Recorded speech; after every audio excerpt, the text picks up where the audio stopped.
All right. Okay, welcome to the DDPS seminar, everyone. Before we introduce our invited speakers, let's go over some rules and logistics. First of all, please mute yourself during the talk. But if you have questions, you can unmute and ask questions or use chat room to post your questions so that we can address them in Q&A session at the end. Second, today's DDPS seminar is open to external audiences. Therefore, no classified discussion is allowed, so please watch out. Finally, the talk today will be recorded and uploaded in our YouTube channel. All right, that's about it. Let me briefly introduce our speaker today.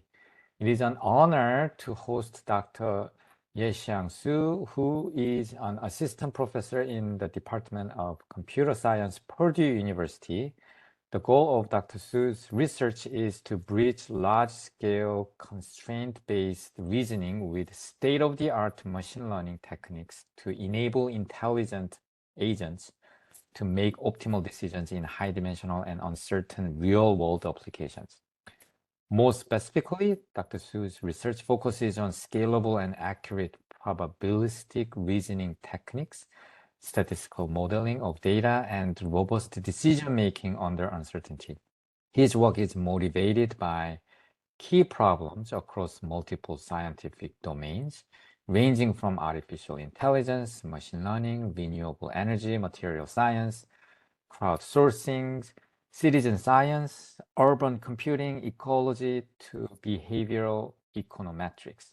Recently, Dr. Su has been focusing on developing cross-cutting computational methods with an emphasis in the areas of computational sustainability and AI-driven scientific discovery.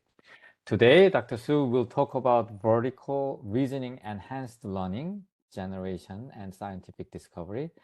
Please enjoy and expect a wonderful talk. Now, let me ask a question to our speaker just to get to know him, know you better, Dr. Su, and make this seminar somewhat informal. Okay, here it goes.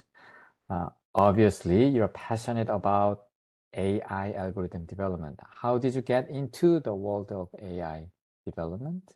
How did I get into? I actually read a book about control and AI, and it's actually from Wheeler. It's a very old book, and that's actually dated back to when they actually used this control theory to to explain AI behavior, human behavior, human intelligent behavior. And that was when I was a undergrad and started to learn about computer science. And so I was fascinated about this part, and also, with the robots and so on. That's amazing. So yeah, so that's how I started. I guess you made the right decision then. Yes, I didn't know that there will be this exciting journey ahead of me for many years, but yeah. Awesome. Okay, stage is yours. Okay, thank you very much. Thank you, Yang-sung, for a great introduction. And so I am Ye Xiang. I came from the Department of Computer Science at Purdue University. Today, my talk is going to be vertical reasoning, enhanced learning, generation, and scientific discovery. Let me get started. Machine learning and automatic reasoning are two fundamental pillars of artificial intelligence. A little bit of history, since we started by talking about history of AI. There are these two groups of people in artificial intelligence. One group is the connectionists. They develop neural networks and so on. As you have been seeing, that a lot of recent approaches are driven by this group of connectionists. But there are also, in AI, another fundamental group of people. They believe that intelligence can be described using symbolic and logic-based approaches. So this is another group of people. So AI has been, driven by the interplay of these two groups of scientists. Now, in today's world, we can talk about, so the first group of people, they, develop these learning-based approaches. These are bottom-up approaches, which means you learn predictive models from the data. And it is often very challenging to provide formal guarantees for machine learning models, and learned models may violate constraints, especially in real and unseen situations. On the other hand, automatic reasoning is another set of very useful tools for AI. This includes, mathematical programming, satisfiability solving, convex programming, and so on and so forth. So these are top-down approaches, which means you build, models from problem descriptions, and this often leads to rigid models, meaning that these formulations must be agreed a priori, and this kind of approaches are difficult to adapt to data distributions. So my belief is, to actually address the grand challenge of AI, we actually need an integration of learning and reasoning. So I believe that, we need to marry these two approaches to make foundational progress. Now, why do I say that?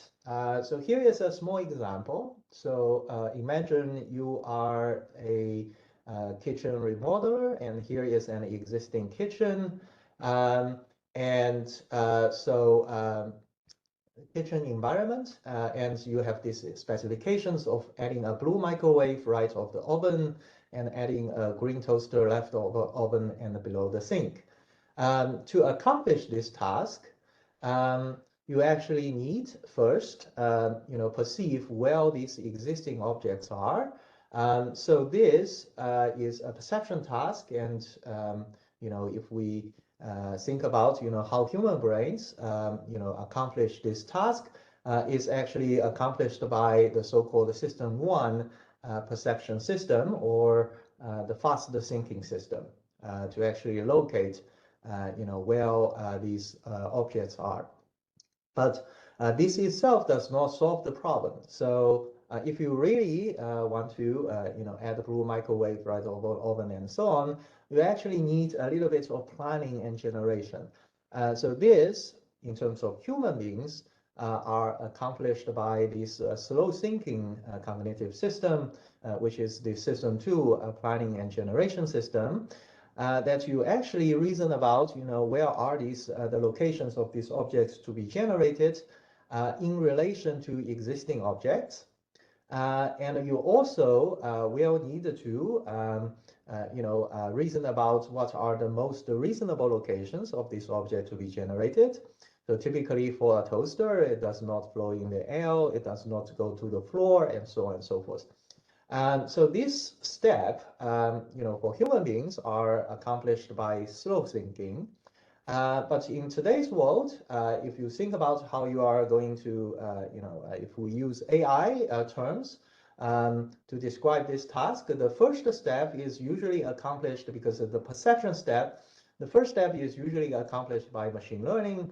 But then the second step is, you actually need automatic reasoning to come into play to accomplish this task. So, will a complete constraint reasoning approach solve this task? It is actually very difficult. The reason is, you do have a kitchen image here, and it contains very, full and rich visual information. It is very difficult to actually encode visual information in terms of objective functions, constraints, and so on. So it's very difficult. But will a fully neural-based, neural-driven, machine learning approach work? So here I'm showing you a image. So this is actually generated by one of the very popular neurogenerative models approaches. It's called Stable Diffusion, and it's released last year. And when these stable diffusion are given these specifications and the existing kitchen images, it basically generates this very busy kitchen. It's very looks great, contains a lot of appliances, and nice and cozy, but at the same time, this kitchen basically ignores the specifications. We, as as a contrast, we can generate these images that satisfy user specifications, make minimal modifications to the existing kitchen, and at the same time, look pleasing. So why can we do that? Is actually by embedding automatic reasoning in this neural generation process. So this is in general, our three-step, pipeline. In the first step, we have a perception module that actually locates, where are these existing objects. Then this gets filled into the second, spatial reasoning module. And this spatial reasoning module, it's a neural symbolic integrated module that actually decides the locations of these objects to be generated. So for this work, we describe the locations of the objects to be generated using bounding boxes. And basically, this spatial reasoning module generates the coordinates of these bounding boxes. So what it does is, in one step, it is going to generate one coordinate, and it's generating the coordinates by halving the range of this coordinate until it becomes sufficiently small. So this is accomplished by a recursive neural net that make these kind of decisions step by step. But then the decisions made by the recursive neural net are filtered through a symbolic reasoning engine to basically check whether the decisions made by the recursive neural net violates user specifications. If it violates user specifications, the symbolic reasoning engine will tell the recursive neural net to go the other way around. And then once these bounding boxes are generated, they are filtered, they are filled up by the third step, a visual element generator that actually put these appliances that generates these appliances in their locations. So as again, I want to say that in this approach we are able to generate these kitchen images that satisfy user specifications, but the baselines cannot. So in the last 5 years, I have worked on a diverse set of domains, including design generation, language generation, AI-driven scientific discovery, and so on and so forth. There is a consistent theme in my research, which is to integrate automatic reasoning with machine learning. So today I am going to use 3 examples to show you that reasoning can be used to enhance neural generation, can expedite scientific discovery, and solve satisfiability modulo counting problems, integrating symbolic and statistical AI with provable guarantees. So this is a rather long introduction, and also I talked about the first part of the talk. So Yang, do you think we should take questions now, or should we? We can do that. Yes. Well, I mean, is there any question from audience? I have one. Okay, Pat. Hey. Yeah, go ahead. Hi. Yep. Thanks for the introduction. So I just want to remind you and others that there's been a lot of work on machine learning with logical representations that does not require the kind of extra steps you're going to talk about. And I am fine with people who want to integrate neural nets with symbolic reasoning. That's fine. It is not the only game in town. Yes. And I think so. I just think you misrepresented the field a little bit. Okay, I think we can take this discussion, more discussions at the end of the talk. That I agree that are other approaches. that supplements neural-based approaches. But the point I want to make is end-to-end approaches, they will have a difficult time. These end-to-end neural-based approaches, they will have a difficult time. I agree with that. Yeah. I agree with that. Yeah, for sure. there are other approaches. I agree with you that there are other approaches that can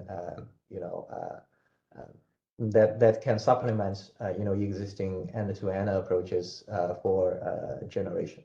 Not supplement, replace. Yes, in some sense, yes. Okay. All right. Shall we move on? Okay, yeah, I can. So the next part of the talk, I'm going to talk about reasoning expedite scientific discovery. There has been very exciting progress in deep learning, and in scientific domains, it's equally exciting. AI has been used to drive scientific discovery. And this is a very good picture because we actually yesterday had the release of AlphaFold 3. So this is a wonderful piece of AI that can help us identify the folding structures of proteins. AI has been used to make a tremendous progress in scientific discovery as well. However, I'm still arguing that human learning or human scientific discovery still outperforms AI-driven scientific discovery. So if you look at these famous examples, Isaac Newton, Maxwell, Einstein, and so on, their explorations are driven by purposes, and they are able to learn from an incredibly small set of surprising or boring examples. So if you look at Newton, he's he is able to figure out the law of universal gravity by watching apples falling from trees. And the results of such discoveries are interpretable, elegant models and equations that can be applied to almost every corner of our universe. And this is significantly better than what at the moment AI-driven scientific discoveries can achieve. So a question is, what can AI learn from human scientists? To answer that question, we use symbolic regression. This is the task of learning symbolic expressions from experimental data as a illustration. So this is very good benchmarks for scientific discovery, because if you think about what Newton has been doing, they are really discovered the law of gravity. This is a mathematical equation from experimental data. So there has been a lot of symbolic regression approaches.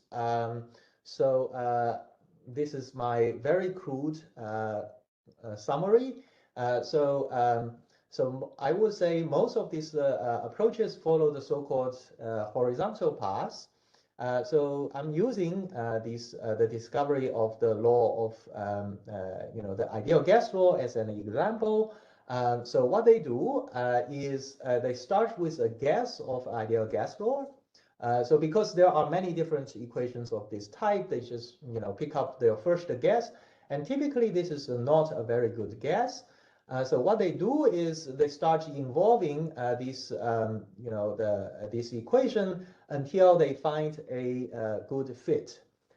So if you look at the trace of the equations that they find along the way, this typically is a zigzag path that they need to make a lot of tries before they find the correct equation. Now, these kind of approaches can be challenging because, simply because, you have a very big space and it's very difficult to find the correct equation. So what we propose here is following the vertical path, and this is actually coincides with the scientific approach. So what we do is in the first step, we hold all the variables as constants, and we carefully study the interplay of two variables. And we find, so for example, in this case, the pressure and volume, they are inverse proportional to each other.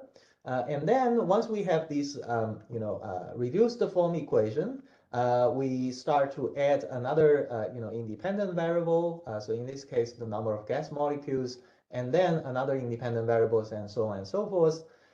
So this, if you plot the trace of the discovery, it forms a vertical path from simple to large equations.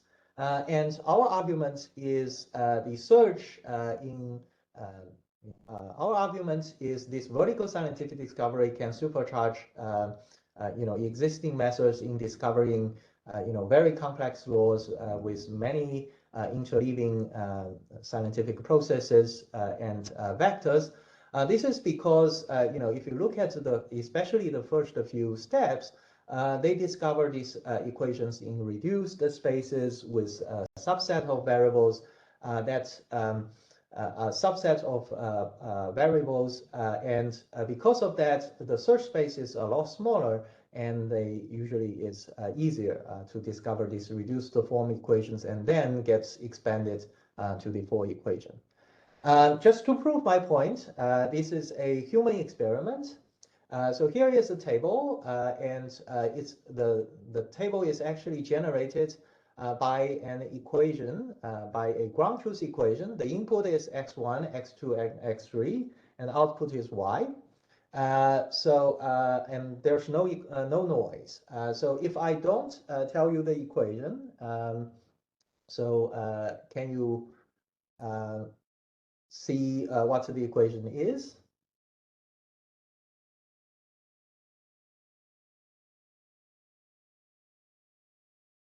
Maybe this is difficult. It's a x3 plus x1 times x2. Yeah, so you were oh, the Yannick the correct also got equation. it. Okay. We can actually just to help the rest of the audience to actually figure out this equation, we can simplify the problem. Okay, so if I ask you to look at these rows, it may be easier to find this equation. So let me stop here to give other people a little bit of time to see. So in this case, the equation is, you can identify this equation. If you look at this case, it's this y equals to x1 plus x3. Okay, so 2.5 plus 9.5 is 12. 1.8 plus 3.2 is 5, and so on and so forth. Okay. And then, what you can do then is you look at these rows. You can identify a similar equation, which is this x3 minus x1. So 4 minus 3 is 1. 2.2 minus 4.2 is minus 2, and so on and so forth. And then, once you see that the red rows corresponds to, this x1 times plus x3, and the blue row corresponds to minus x1 plus x3. And then you realize that this x2 is 1.0 in the red case and minus 1.0 in the blue case. So you look at these two equations. So here you have 1 times x1, and then here you have minus 1 times x1. And then it happens to be that, the red row is 1.0, the x2 is held as 1.0. And then in the blue row, the x2 is held as minus 1.0. And so, a candidate equation maybe is x1 times x2 plus x3. And that is indeed, Yang-Sung's equation. And that is indeed the ground truth equation. So Yang-Sung is very smart in identifying this equation. Yannick also got it. Yeah. Somebody else also get it. It's amazing. So, So why can we do this? It's actually because we did this control variable experiments. We first hold this x2 as 1.0 in the red case, and then we hold this x2 as minus 1.0 in the blue case.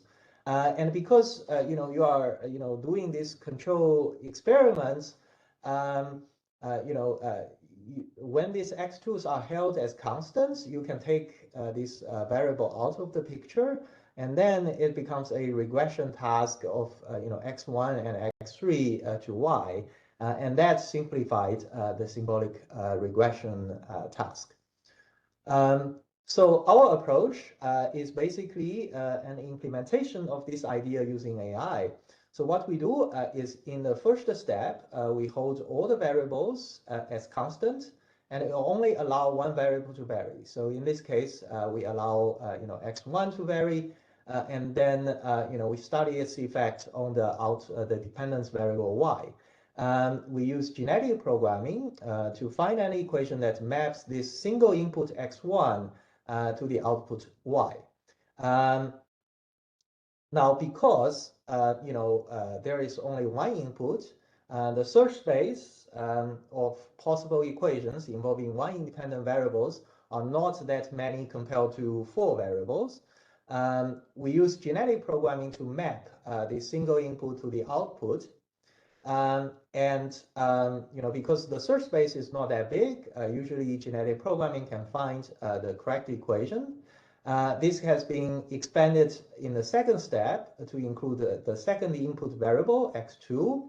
And then we we ask genetic programming to actually expand from the equations discovered in the first step into a new equation that involves both x1 and x2.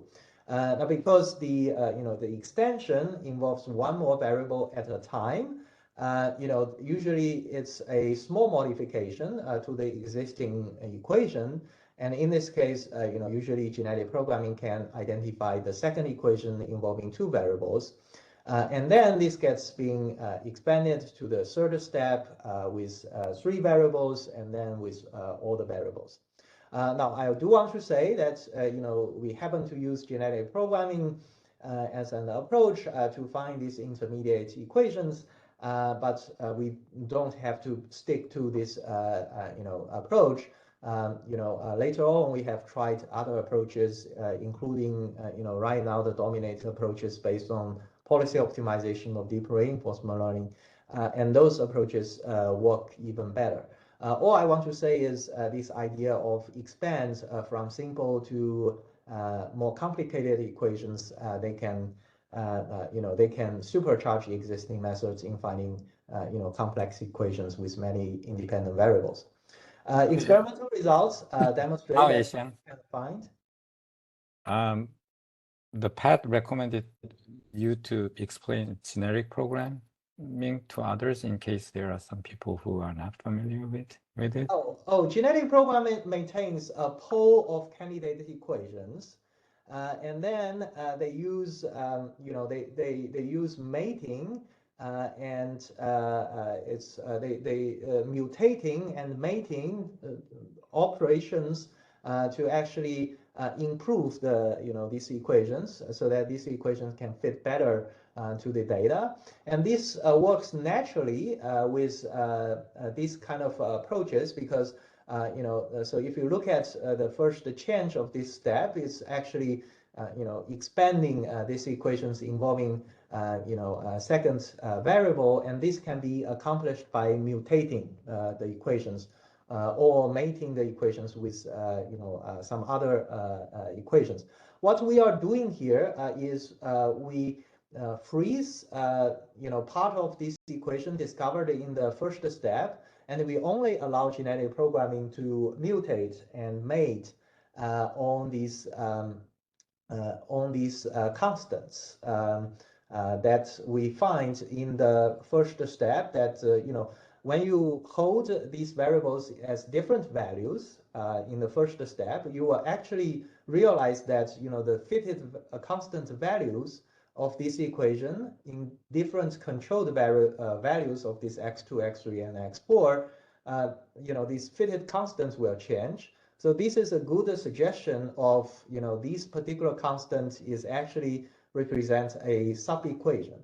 And so we actually use that can be leveraged by genetic programming.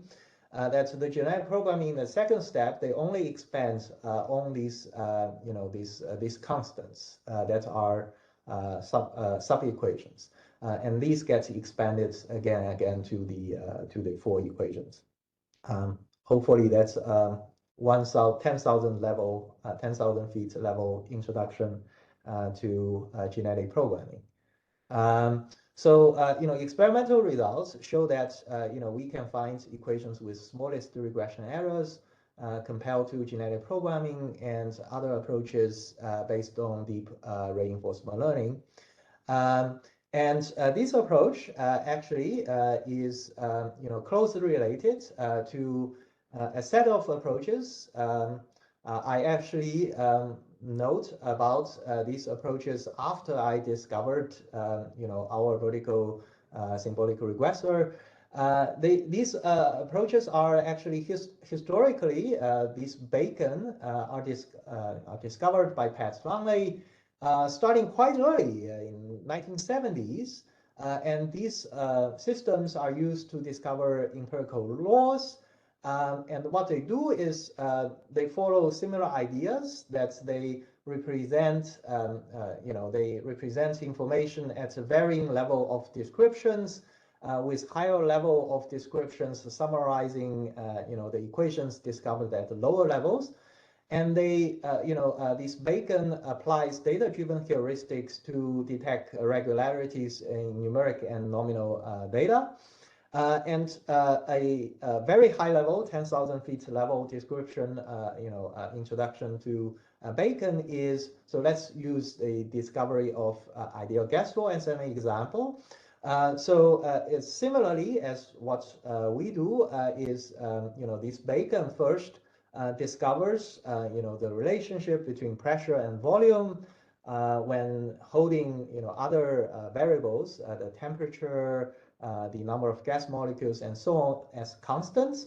So first, it's discovered that these two variables are the multiplication is a constant, and so on.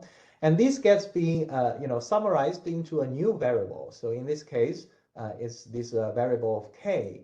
And the summarized variable k in the second layer is going to, Bacon try to find the regularities of this newly discovered variable k with additional variables. So in this case, is the temperature. They discover that this k is proportional to the temperature.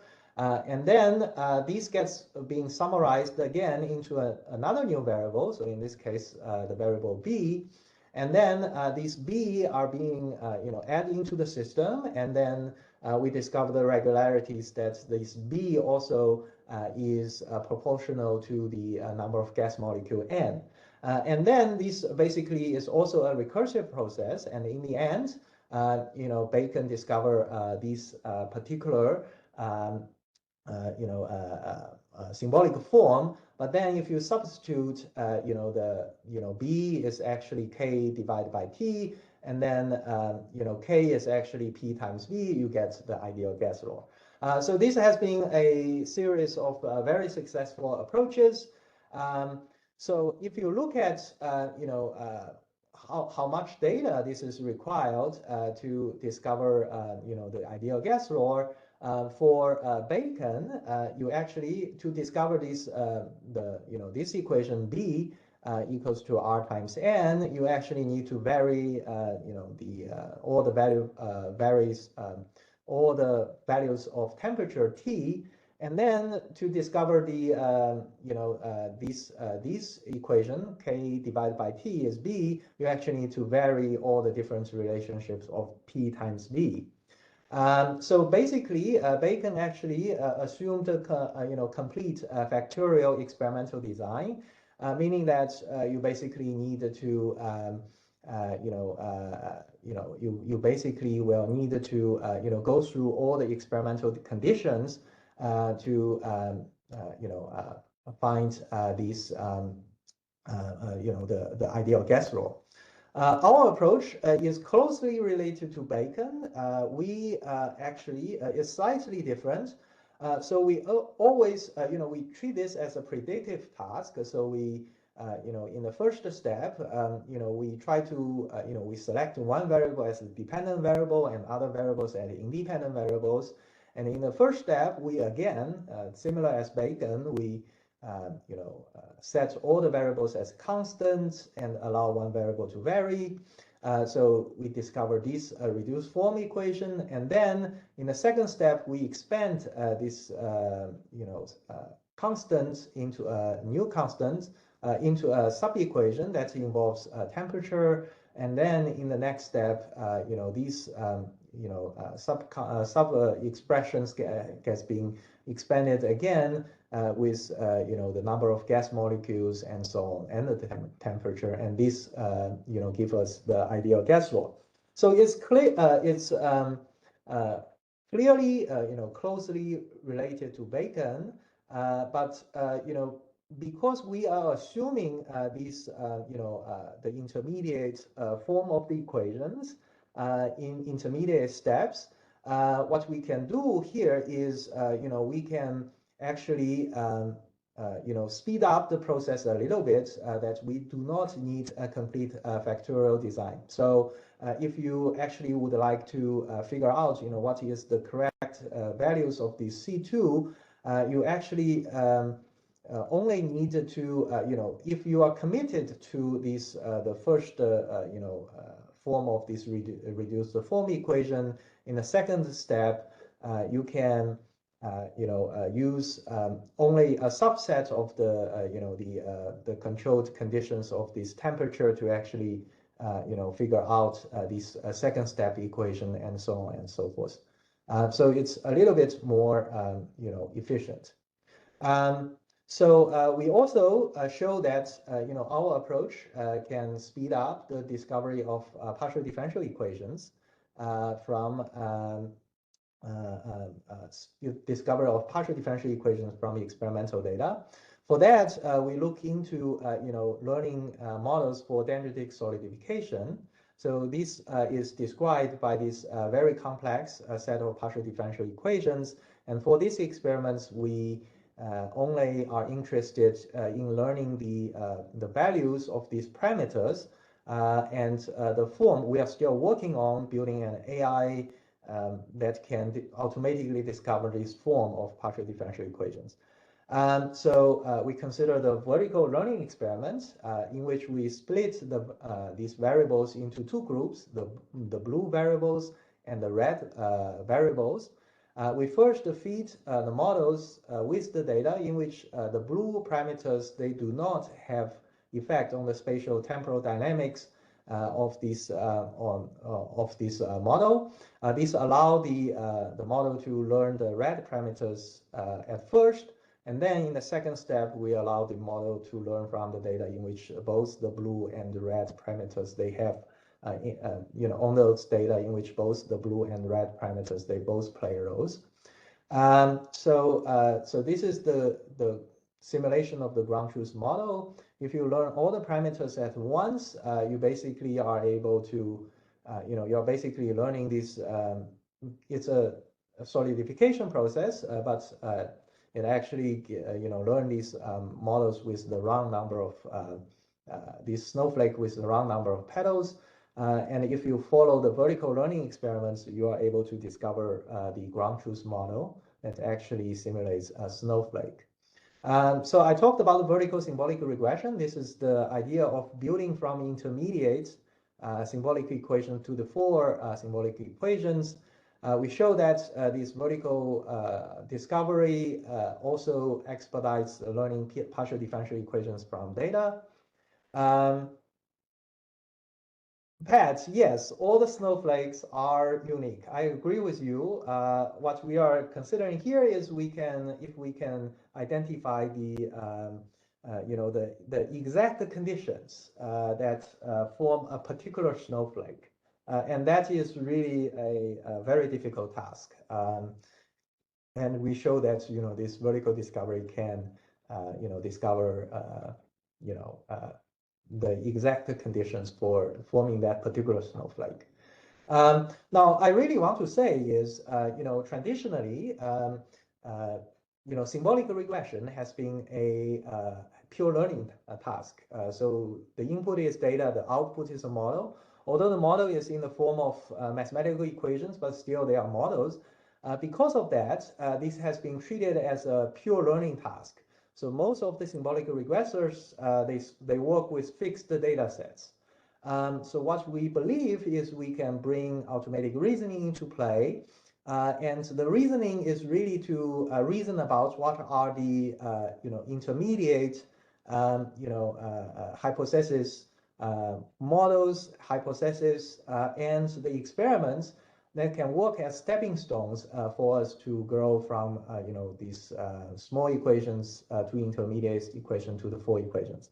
And we believe that by incorporating automatic reasoning into learning, we can close this loop and expedite AI-driven scientific discovery process even more. So that is the second part of the talk. I don't know if we have questions. I see many comments flowing by, but that was very quick. I cannot follow up. Mm-hmm. Do you want to give the button to the audience so that they can ask questions? Oh, I can give a button to the audience. How can I do that? Well, it's mainly from Pat, but it's open to any audiences. But no, Pat, do you want? No, I'm not. This is all great. Thank you for reviewing that and talking about the relationship. I just have a few comments that people can read. I think you're underselling it. I think that your approach is more powerful than your paper in your paper that you're turning this into this is was an exponential problem. You're turning it into a polynomial problem. It's a big change. Cool. All right. Anyone else from audience? If not, let's move on. Okay, so so the third part is vertical reasoning solving satisfiable modulo counting problems, integrating symbolic and statistical AI with probable guarantees. So for that, I'm going to talk about how we actually discovered this. Okay, so in 2020, during the pandemic, we actually discovered that automatic reasoning enables learning with probable guarantees. So for that, we work with Markov random field models. So these are highly inferential probabilistic models with a lot of applications in computer vision, natural language processing, bioinformatics, and so on and so forth. And if you look at the paper, conditional random fields, it has been cited to date over 18,000 citations. So these are very widely used models. And in fact, Peta and I were discussing Markov logic network. Markov logic network is it can be interpreted as a form of Markov random field. However, the probabilistic inference and learning for Markov random fields is intractable. So you actually need to solve. So this is the task of finding the maximum likelihood estimation for Markov random fields. It actually has this, the computation of the partition function embedded in the global MLE estimation. So this makes the problem highly intractable. We proposed the first algorithm that converges in linear speed towards the global maximum likelihood estimation. Don't misunderstand here. There is an astronaut here, which really says, we didn't invent a linear algorithm that can find MLEs for Markov random fields. It's a stochastic gradient descent type of algorithm, but in every stochastic gradient descent step, we have to solve NP-complete problems. So this is still expensive, but still, we are the first algorithm that can reduce this highly intractable problem that is beyond NP completeness using NP complete solver, set solver, and while at the same time gets probable guarantees on maximum likelihood estimations.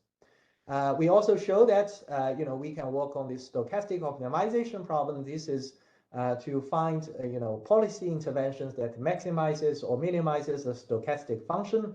As you can see that this problem also has probabilistic inference. This sum over an exponential many scenarios embedded in the global optimization, and also make the problem highly intractable. We again find the first algorithm that has linear convergence rate towards the global optimal of stochastic optimization. For solving leader-follower games, this is in game theory. So we have this kind of games in which you have leaders committing strategy before the followers. And these are very important games that enables many applications in AI for social good and in computational sustainability. We consider the quantum response games in which both the leader and the followers, they act probabilistically. They have exponential large action spaces, and this leads to exponential size mixed integer programmings and also are highly intractable. We came up with the first algorithm that converges in linear speed towards the true Stackelberg equilibrium. Again, we are the only algorithm that can reason about the optimality of the solutions we get. Since then, we asked the question, what are these, do these problems have in common? We realized that all these problems needs a integration of symbolic and statistical AI. Basically, these kind of problems, all these problems can be solved if you have a set solver that can reason about probabilities. So,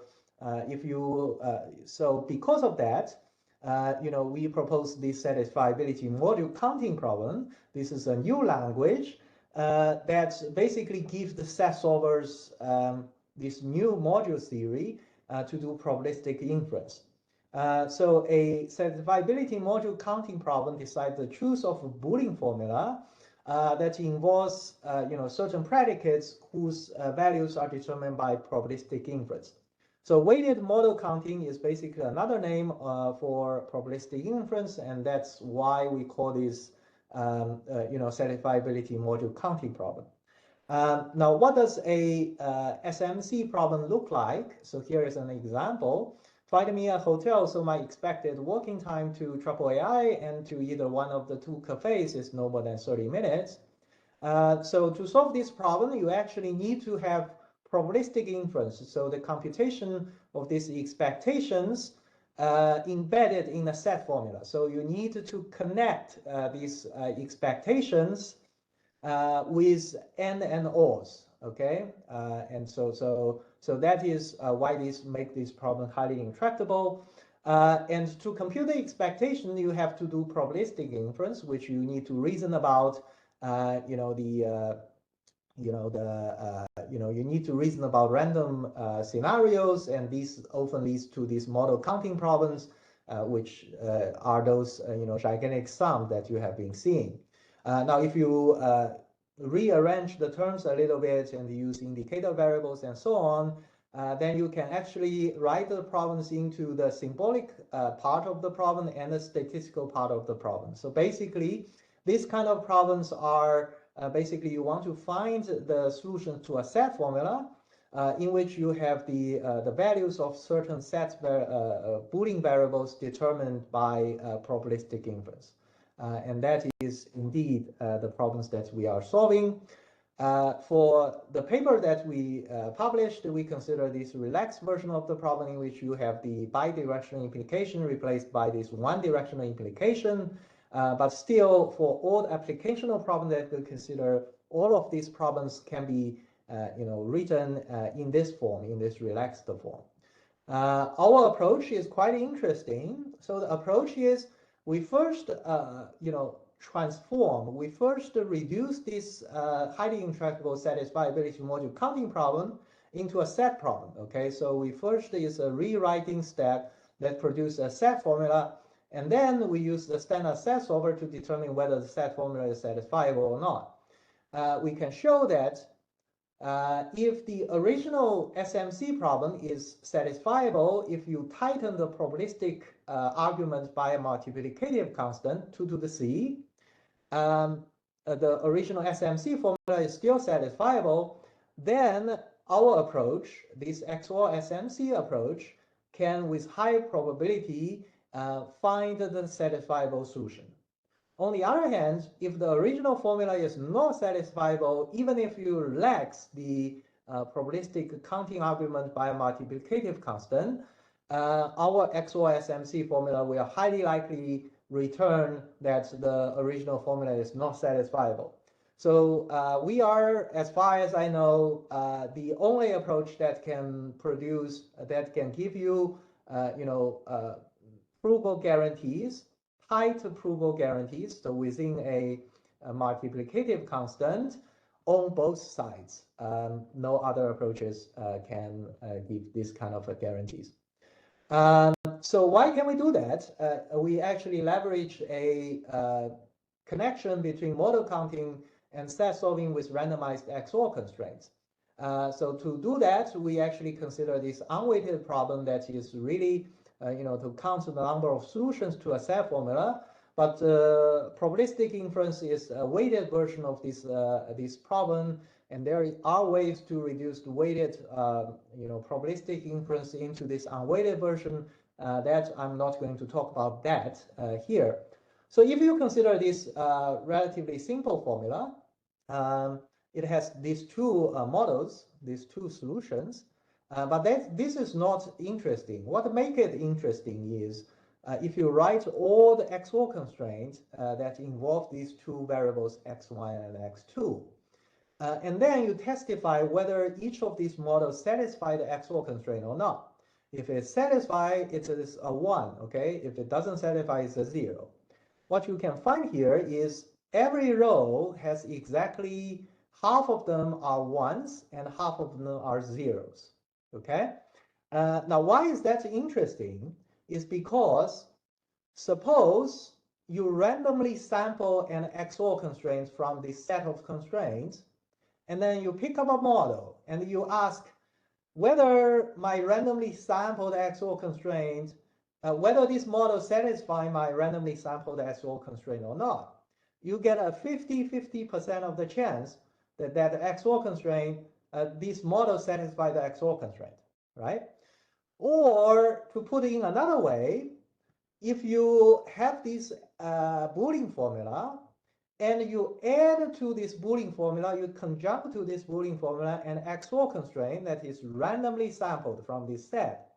You will have a 50-50, so basically the 50% of the models of the original Boolean formula will be filtered out by this randomly sampled XOR constraint in expectation, okay? So in expectation, the number of models that satisfy this formula is roughly half of the number of models that satisfy the original Boolean formula, okay? Now, why is that an interesting fact is, suppose you want to count if the number of solutions is more than 2 to the 3, okay? So here I'm using the red dots to mean the models, and you want to count if there are more than 2 to the 3, 8 red dots, okay? What you can do is you can start adding to the original Boolean formula this XOR constraint.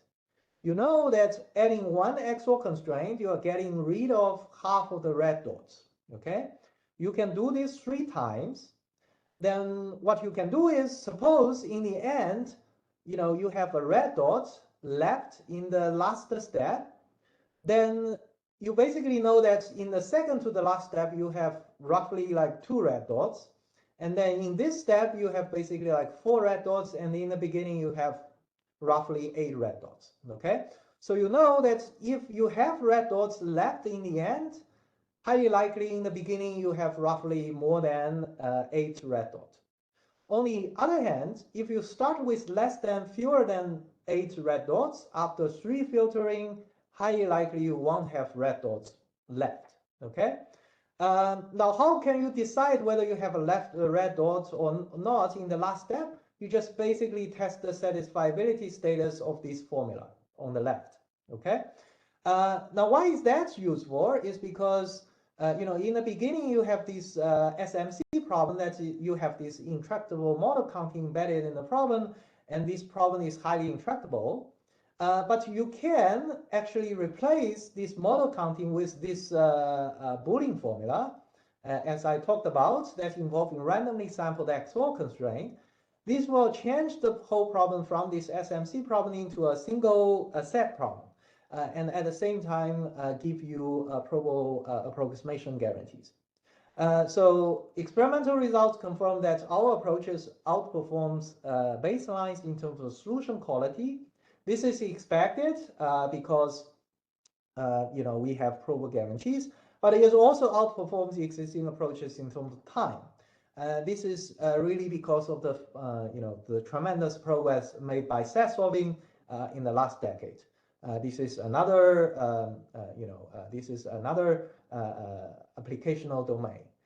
So to conclude, I talked about vertical reasoning enhanced neural generation, vertical reasoning expedite scientific discovery, and vertical reasoning solving scientific satisfiability modulo counting problems with guarantees.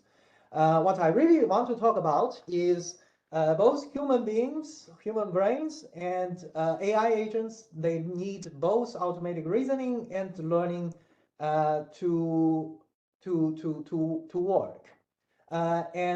Reasoning and learning integrated together, they can multiply the power of them alone. Last year, there has been this famous quote. It's actually coming from one of the, Yan LeCun, one of the connectionists, that's pointing out that large language models, one of the limitations of large language models is it cannot reason. So large language models cannot reason. Since then, we have seen that there are these tremendous efforts trying to bring coding interface, web interface, and all kinds of tools into large language models, which in my interpretation, this is trying to add a certain level of reasoning capabilities into large language models, which I believe this is a very good start. But as you see, that I believe that the deep integration of reasoning and learning, they offer way more. As you have seen in these three examples, reasoning generates design satisfying user specifications, expedites learning in scientific discovery, and solves satisfiability modulo counting problems with concatenation guarantees. So I believe this is going to be a very important domain, especially with the huge success achieved by the large language models. These will touch base on a lot of applicational domains, ranging from neural generation, scientific discoveries, and so on and so forth. And I certainly believe that this will be very important and one of the most important driving factors for AI in the years to come. So with that, I'm going to stop here and take questions. Thank you so much for the wonderful talk, Xiang, as usual. Yes, let's have a Q&A session. Any question from audience or comments from audience?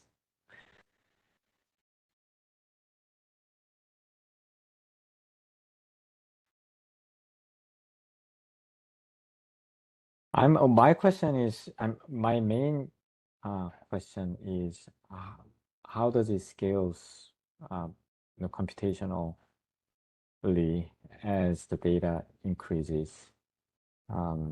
Obviously, you have to train this one. Yeah. So I don't know which application you are referring to, but let's. So there is this argument that recently, there is also an argument that is in general about embedding this reasoning into embedding symbolic approaches into neural approaches and so on. There is recently this argument that we'd better stay with these these neural architectures recently because they can be implemented in GPUs and that help with the scale with very large data sets and so on and so forth. Which I think is very important, to actually build these architectures that can work very nicely with GPUs that can be highly parallelizable and so on and so forth. However, I still believe that we shouldn't be stuck into the current computational framework. The GPU probably is not the last stop of the computation framework, and you can see that even for these kind of approaches that we add a little bit of the reasoning. So for the three examples that I presented today, they currently cannot be solved end to end on GPUs. So even with that, without highly parallelism, you can see a very big delta, right? You can see this really brings a benefit that I believe scale is not able to bring. So my prediction is, in the future, we would like to see this kind of automatic reasoning, being incorporated into this GPU friendly, this, so that it can be scaled.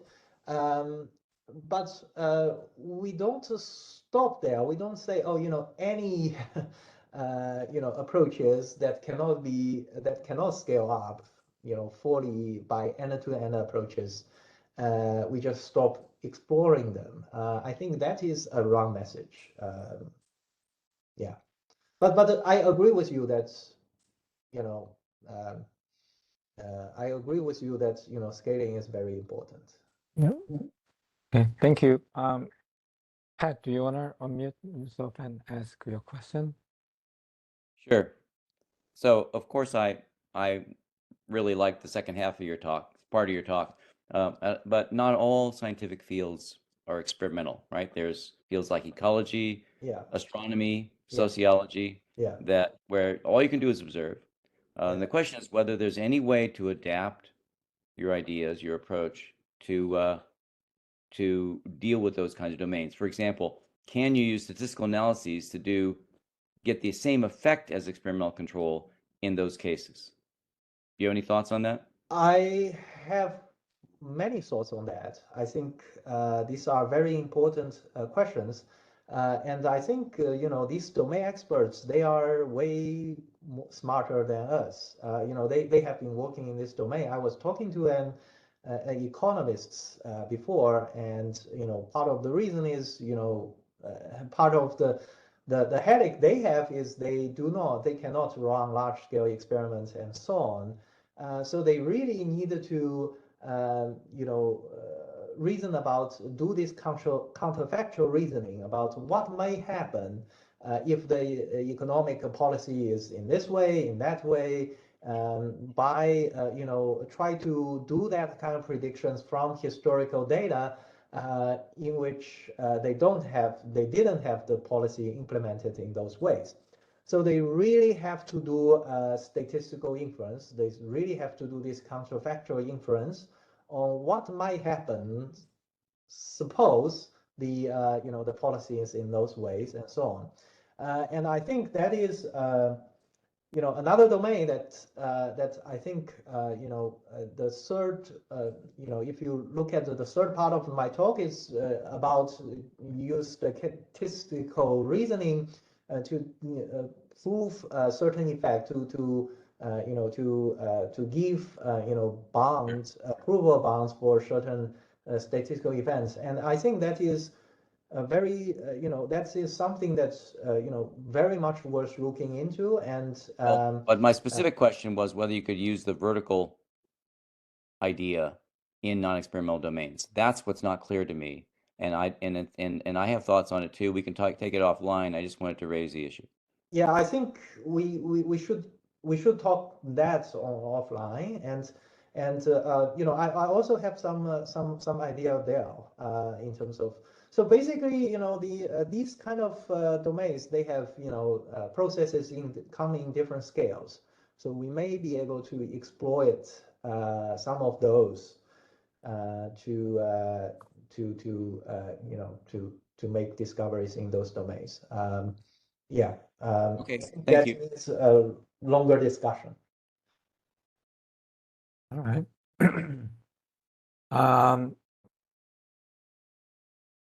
Kwan Chang, do you want to ask questions? You can unmute yourself. Sure. Just wondering how well the vertical symbolic reasoning performs in a noisy environment, such as measurement noise in the independent variables of your ideal gas law example. Are uncertainty quantification methods applied or something else? Yes. So the noise is indeed will affect the performance of these kind of approaches. We have you know, conducted experiments in noisy settings, and we find in that case still vertical discovery leads in terms of speed than you know, traditional approaches in finding symbolic laws. Now, of course, if you have you know, very large noise, that is going to affect, and indeed that is a problem that we are investigating. Now, I think what we have been seeing from the empirical experiments that we conducted is typically we can, you know, there are you know, models that performs very well. There are equations that, intermediate equations that that leads to orders of magnitude smaller you know, regression errors, and those equations typically correspond to the correct equation, the ground truth equation, even in the noisy settings. So so yes, noise, it's going to make things more difficult. It's going to make you know, the task more challenging. But you know, as far as the experimental the experiments we conducted, still we can see that the vertical discovery is leading the other approaches in the noisy settings. Thank you. Thank you. Thank you so much. Any other question from audience? I got one last one, unless Yeah. unless someone else has. So there are really two types of experimental science, the kind you described and that I worked on, but fields like, but as scientific discipline matures, things tend to become more hypothesis driven, and the experiments are designed to test, to distinguish between alternative competing hypotheses. Would you agree that that's a very different style of experimental of the use of experiments, and that it's a much more focused kind of thing than the approach that you outlined, or am I missing something? Are they actually the same thing? I think they are. So I think yes. I agree with you that hypothesis. You know, there are all, you know, a considerable part of the experiments are used to validate hypothesis, to prove hypothesis, and you know, there are considerable amount of experimental design is to with the focus of proving hypothesis.